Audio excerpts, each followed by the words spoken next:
Monsieur Amrani, bonjour, bienvenue. Bonjour.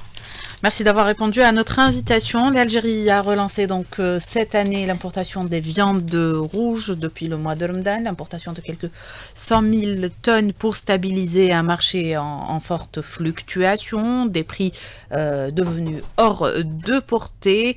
Une filière viande rouge qui souffre de plusieurs maux, qui peine à répondre à une demande du marché de plus en plus importante. Aujourd'hui, si on venait justement à faire un diagnostic, Monsieur Amrani, quels sont les principaux maux de cette filière viande rouge, de cette filière élevage? Alors, salam alaikum, bonjour tout le monde. Moi, en tant qu'éleveur, et mon expérience, ma petite expérience dans le domaine, au jour d'aujourd'hui, le principal obstacle à l'évolution de notre filière, à mon avis, c'est l'eau, c'est la pluvio. Donc, les éleveurs, ils ont toujours leur cheptel, leur troupeau, et le principal souci de l'éleveur le matin, c'est où vont pâturer ses moutons, ou ses vaches, ou ses chèvres. Donc la décision, c'est choisir le pâturage. Et pour qu'il y ait pâturage, il faut qu'il y ait de l'eau, soit pluvio, soit irriguée. Donc, à mon humble avis, la principale des choses qu'il faut régler pour que cet éleveur travaille sans souci, avance le matin, quand il démarre juste, c'est qu'il y ait d'abord des pâturages. Les pâturages, s'il n'y a pas de pluie, on peut puiser l'eau souterraine, des nappes. Donc, et là, il faut aller vers une méthode de travail, c'est-à-dire qu'il y ait des puits, faire des forages, qu'il y ait d'abord on parle beaucoup plus de l'éleveur sédentaire. C'est ce type d'éleveur qui a sa terre. C'est là où on doit lui fournir les moyens pour qu'il y ait de l'eau, faire des forages. Une fois qu'il a l'eau, il faut aussi l'orienter, l'aider, soit l'orienter scientifiquement. Voilà ce que vous pouvez faire comme ce que vous pouvez faire comme fourrage, comme ce que vous pouvez semer comme semence pour produire le fourrage qu'il faut, quand il faut et au moment où il faut. Donc, on a plusieurs types de semences fourragères. L'État va l'aider peut-être, va l'aider ou va lui donner le choix. Il va choisir la gamme qu'il veut produire, et c'est ce fourrage qui va résoudre le problème chez l'éleveur. Parce que quand son cheptel broute à l'aise, il est sûr que c'est une machine qui va produire. Donc, deux questions principales, la question de l'eau, la question de l'alimentation, c'est les principaux freins aujourd'hui à la production de viande rouge. Monsieur Amrani, certains vous disent qu'il y a également la question de l'organisation de la filière qui pose problème, une filière qui n'a pas, disons, où il y a un manque de visibilité. Qu'est-ce que vous en pensez, Monsieur Amrani, vous qui êtes dedans? Il faut que ce que je viens de dire maintenant, c'est ce préambule, quand l'éleveur trouve une assistance efficace de la part des instances étatiques, principalement résoudre le problème de la terre, c'est-à-dire la terre avec tous ses soucis, arches bien titrées, résoudre le problème de l'eau. Là, il va entrer en production, on va lui ramener et lui proposer des semences et des moyens de produire ce fourrage. C'est à ce moment-là que l'État va intervenir d'une façon efficace. Je vous assiste, je vous donne, et là, j'impose que vous suivez mes lignes. Évidemment, les lignes instaurées par le ministère de l'Agriculture ou par l'État, ce sont des lignes qui vont être au bénéfice, dont les retombées vont être au bénéfice du citoyen. Donc voilà, il y a des voies par lesquelles on doit passer pour que l'État puisse s'imposer. Il faut qu'il mette la main à la pâte, qu'il montre à l'éleveur qu'il est avec lui, qu'il l'assiste, qu'il l'oriente et qu'il est prêt à tous les challenges avec cet éleveur. C'est à ce moment-là quand il donne, quand il participe, il peut exiger. Voilà, ma méthode à suivre, c'est celle-là. Et évidemment, c'est aussi bien dans l'intérêt de l'éleveur que dans l'intérêt du consommateur, du citoyen. Très bien. Alors justement, pour cette organisation, cette visibilité, donc avant de revenir sur les questions liées à l'alimentation, les questions liées à l'eau, c'est-à-dire au problème que vous avez évoqué, Monsieur Amrani, il y a ce problème de visibilité, on le disait. Le recensement général de l'agriculture en attend ses résultats dans les tout prochains jours. Ils sont censés être dévoilés donc d'ici la fin du mois en cours, donc avant la fin de l'année. Mais on a déjà eu un recensement dans les résultats, un recensement du cheptel dont les résultats ont été dévoilés il y a plus d'une année, en mars 2023, et qui nous a, qui a mis en lumière une réalité, un cheptel qu'on a longtemps estimé à 29 millions de têtes, on est finalement 19 millions de têtes, un cheptel qui ne répond pas aux besoins du marché. La réalité, donc aujourd'hui, est-ce qu'il y a d'autres vérités qu'on attend de ce recensement concernant les fermes, concernant les biens annexes à la filière élevage? Oui, c'est ce qui a été décidé par le président Tebboune. Il a exigé des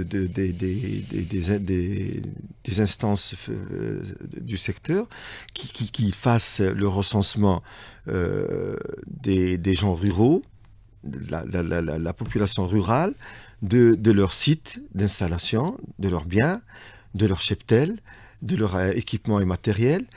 Tout ça, c'est dans un sens pour mieux cerner cette filière, ce secteur. Quand on sait ce qu'on a, on sait pertinemment ce qui nous manque. Et on sait pertinemment ce qu'on doit apporter. Donc, l'orientation, elle est bonne. J'espère que, Inch'Allah, vers la fin de cette année, on aura les résultats et on pourra se baser sur des chiffres réels qui vont vraiment nous donner la base de travail qui sont les chiffres. Parce que avec des chiffres réels, on peut établir des politiques bien orientées, bien ciblées, et on peut aller vers la satisfaction du marché national. Donc c'est un premier pas pour organiser ou pour satisfaire les besoins du marché national des viandes rouges. Vous avez cité donc Monsieur Amrani en tout début d'émission une question centrale à résoudre aujourd'hui pour répondre à ces besoins du marché, c'est de proposer ou de régler le problème de l'alimentation auquel est confronté l'éleveur aujourd'hui. Une alimentation qui dépend, donc là aussi, on reste dépendant de l'importation. Vous dites qu'aujourd'hui, l'éleveur doit produire lui-même son alimentation ou l'alimentation de son cheptel. Comment on peut arriver à ce résultat ou comment on peut arriver à cette opération, Monsieur Amrani? L'Algérie est grande et vaste. Alors, les zones nord, ils peuvent avoir ce privilège. C'est-à-dire tout ce qui est proche du littoral, tout ce qui est au plateau, quand il y a de l'eau. Et le Grand Sud aussi, heureusement que le Grand Sud, le sous-sol du Grand Sud regorge d'eau. Mais c'est que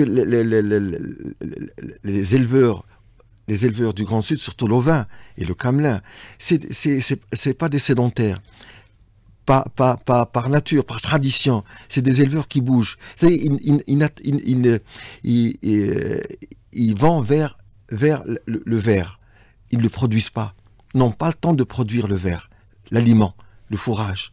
C'est-à-dire, sa mission, c'est de bouger de région en région en quête de pâturage. Ces éleveurs, ils sont nombreux, ils détiennent une grande partie du cheptel national, surtout en matière d'ovins. Donc, cela, je ne sais pas, il faut qu'il y ait une politique, une vision pour les aider à se sédentariser. Il ne faut pas les imposer, il ne faut pas imposer, il faut être attractif. Je ne sais pas, parce que l'éleveur, son souci, c'est le pâturage, c'est l'alimentation de son cheptel. Quand on lui crée des zones herbées et on a de l'eau, il va venir tout seul. Et on va essayer, là où il va, on va lui créer toutes les conditions pour qu'il y reste. Et pour qu'il y reste... Sédentariser. Pour se sédentariser. Parce que Parce que pour qu'il y reste, il faut aussi parce que par moment, il sait ce qu'il fait, l'éleveur nomade. Par ses mouvements, il puise au mieux les ressources végétales de l'Algérie.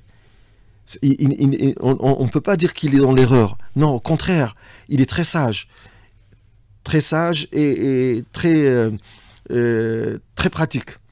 Donc, là, c'est vrai que maintenant, le fait de bouger avec les pâturages, ça devient de plus en plus pénible. Et ça demande des moyens. C'est vrai, il y a tout ce qu'il faut, alhamdoulilah, il y a des camions, il y a tous les moyens. Mais on voudrait bien que cet éleveur soit un peu plus sédentarisé.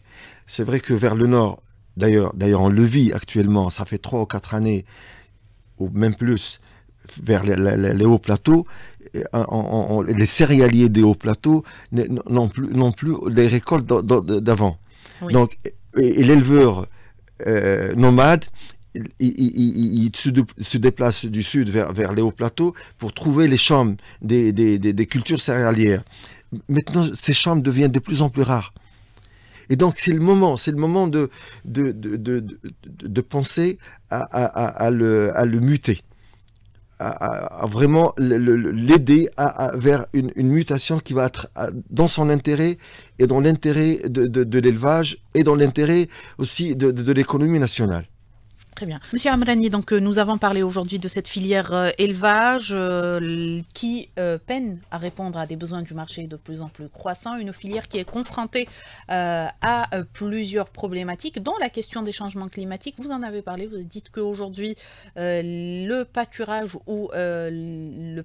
devient rare, les agriculteurs ou les éleveurs qui se déplaçaient du sud vers les hauts plateaux en transhumance pour justement nourrir leur cheptel aujourd'hui ont des difficultés à trouver justement l'aliment nécessaire. Qu'est-ce qu'il faudrait faire face à cette situation? Et surtout, tout d'abord, M. Amrani, est-ce qu'on constate une baisse du cheptel face à ces problématiques? Oui, c'est vrai, on constate. C'est une baisse relative. Parce qu'au niveau des fermes, chez certains éleveurs, il y en a qui sont passés de 1000 à 500. Et de 500 à 250. Et ceux de 200, ils sont passés à 100. Il y en a même qui ont tout abandonné. Donc, parce que la sécheresse, la rareté de la pluvio a fait que les pâturages deviennent rares. Et par conséquent, là où on ne peut plus faire pâturer son troupeau, le mieux serait de le vendre. Mais malheureusement, c'est pas malheureusement, mais heureusement que ce cheptel, il change de main. Il ne disparaît pas, voilà, il ne disparaît pas de la scène. Il change de main. Heureusement pour nous, il y a les éleveurs nomades, transhumants. Ceux-là, ils bougent, ils achètent. Ce sont eux qui récupèrent ce délestage. Ils le récupèrent, et ils grossissent leur cheptel, et c'est tant mieux, et ils peinent énormément pour trouver le pâturage qu'il faut. Et ils peinent pour payer l'aliment, surtout orge. Donc, bien que cette année-ci, alhamdoulilah, les prix ont vraiment baissé sensiblement, parce que soit l'orge, soit le son de blé dur ou blé tendre. Mais c'est des gens qui tiennent à leur métier, et c'est ceux-là qu'il faut encourager. Justement, alors aujourd'hui, l'État soutient la filière, la filière viande rouge, soutient les différents élevages, les aide aujourd'hui. Est-ce que vous pensez qu'on doit les revoir, Monsieur Amrani? Les formules telles qu'elles existent aujourd'hui, des aides destinées à la filière. À mon avis, à mon humble avis, l'aide dont a vraiment besoin l'éleveur, c'est l'aider sur sa terre. C'est lui fournir de l'eau, c'est-à-dire lui donner tous les moyens pour qu'il ait son puits, son forage. Et lui donner aussi, si on veut vraiment l'aider, fournir les semences. Semences des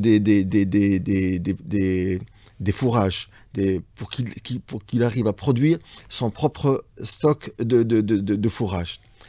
Et voire même produire des céréales qui vont être destinées à la mouture pour faire du sang ou faire un aliment composé principalement de sang et d'autres additifs.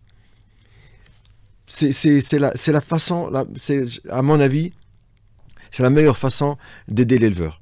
En amont, donc pour l'aider à produire.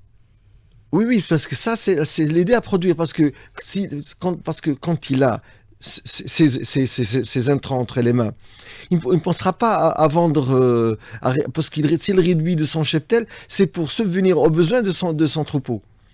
Donc, quand on l'encourage, on met à sa disposition tous ses moyens, il va produire. Et il pourra disposer des mâles. Voilà, l'État vous a aidé, on vous donne tout ce qu'il faut. Donc, votre cheptel, c'est le vôtre. Mais les mâles, vous pouvez en faire ce que vous voulez, mais les femelles, ce sont les unités de production de l'État. Ça ne vous appartient pas à toi seul. C'est ton bien, certes, mais tu n'en disposeras pas à ta guise. C'est-à-dire, la moindre des choses, une femelle n'est pas destinée à l'abattage. Ce qui se fait aujourd'hui. Voilà, malheureusement, surtout que le prix du mâle au souk, khrouf, il est cher. Donc, il se rabatte sur la femelle. Et on se retrouve en train de s'autodétruire. Donc, j'aimerais bien que les gens qui ont les rênes de cette filière, de ce domaine, ils pensent sérieusement à ce sujet. Il faut qu'on aide l'éleveur à produire. Il dispose des sujets mâles à sa guise, mais la femelle, c'est un bien de toute l'Algérie. Alors, est-ce qu'on doit aller vers un nouvel encadrement de la filière, Monsieur Amrani, ou peut-être des lois plus strictes pour éviter justement ce type de on doit aller vers des lois plus strictes, oui. Il faut pour le marché, pour l'élevage. C'est pour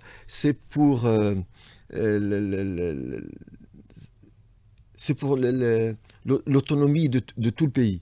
Je ne voudrais pas que mon petit-fils, viendra un jour où il va manger une viande importée d'Europe ou d'Australie ou d'Asie ou d'Amérique du Sud, sachant que son père et son grand-père et tous ses ascendants étaient des producteurs, étaient des producteurs de cette richesse.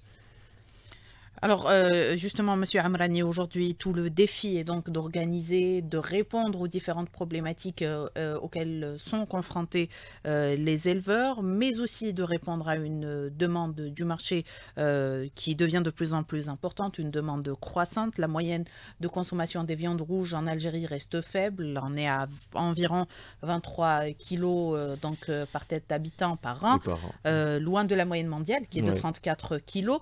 Aujourd'hui, Monsieur Amrani, pour répondre à cette demande, vous le dites, il faut prendre en charge les problèmes auxquels est confronté l'éleveur, mais également la diversification, Monsieur Amrani, de l'offre sur le marché. Oui. On parle beaucoup d'ovins et de bovins, beaucoup moins de caprins et de camelins. De camelins, oui, c'est vrai. C'est vrai que il y avait une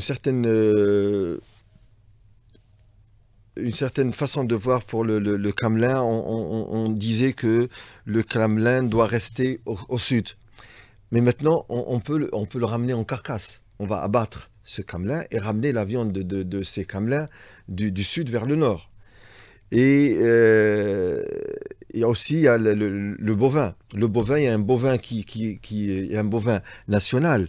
Le Grand Sud, vers Tamarast et son entourage, il y a des éleveurs algériens qui font l'élevage du bovin et qui passent vers le sud, c'est-à-dire vers Mali et Niger, pour des pâturages, quand il y a de la pluvio, quand il y a des pâturages.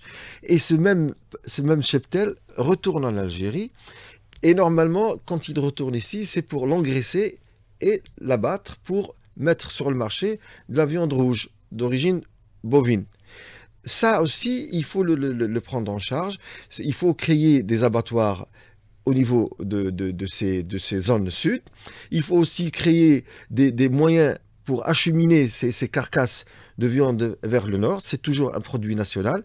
Je sais que au niveau local, les équipes vétérinaires font ce qu'il faut pour que la viande soit de qualité et soit saine, pour qu'il n'y ait pas de problème de pathologie sanitaire, de problèmes sanitaires. Donc, il faut se mettre en marche pour qu'il y ait suffisamment de viande rouge, de protéines au niveau chez le consommateur algérien. Camelin et caprin. Donc Camelin, caprin, ovin, bovin. Très bien. Alors, Monsieur Amrani, il y a tout récemment, il y a quelques jours, il y a une commission nationale qui a été créée pour améliorer, justement, pour booster la filière viande rouge, sortir avec une feuille de route, une stratégie donc à adopter, à proposer au pouvoir public pour régler les différents problèmes. Une commission à laquelle prend part donc la Fédération nationale des éleveurs. Comment vous allez œuvrer sur terrain pour justement remonter un peu toutes les problématiques auxquelles vous êtes confrontés à un niveau central? Oui, alhamdoulilah, il y a une création qui vient d'être... il y a plutôt une commission qui vient d'être créée et la fédération prend part à cette commission et nous on va apporter, c'est-à-dire ça va être une table ronde, il y aura la parole à tout le monde et chacun va exposer son point de vue. Nous on fait partie de cette commission, on va écouter. Et au besoin, on va apporter notre point de vue. Il se pourrait qu'elle soit tout à fait différente des autres. Parce que nous, pourquoi je me permets de dire différente? Parce que nous, on est de la partie. Nous, on vit ça quotidiennement. Et les autres, avec tous mes respects, c'est des membres de la commission. Chacun, à travers sa fonction, son poste, il apporte son opinion, son avis, sa vision des choses. Mais nous, on est vraiment dans le réel. Nous, on est sur terrain, on est dans la bergerie, on est dans l'écurie, on est dans les tables. Et parmi nous aussi, il y a des gens qui ont une profonde connaissance du dromadaire. Donc, on apporte des éléments que les gens qui ne sont pas sur terrain n'ont pas vu, ils n'ont pas l'occasion de voir. Donc pour améliorer aujourd'hui la production des viandes rouges et réduire les importations, puisque c'est là tout le défi, il faut écouter l'éleveur, Monsieur Amrani. Oui, c'est la principale pièce du moteur. C'est l'éleveur qui produit. C'est l'éleveur qui conduit son troupeau. C'est l'éleveur qui transhume, qui bouge.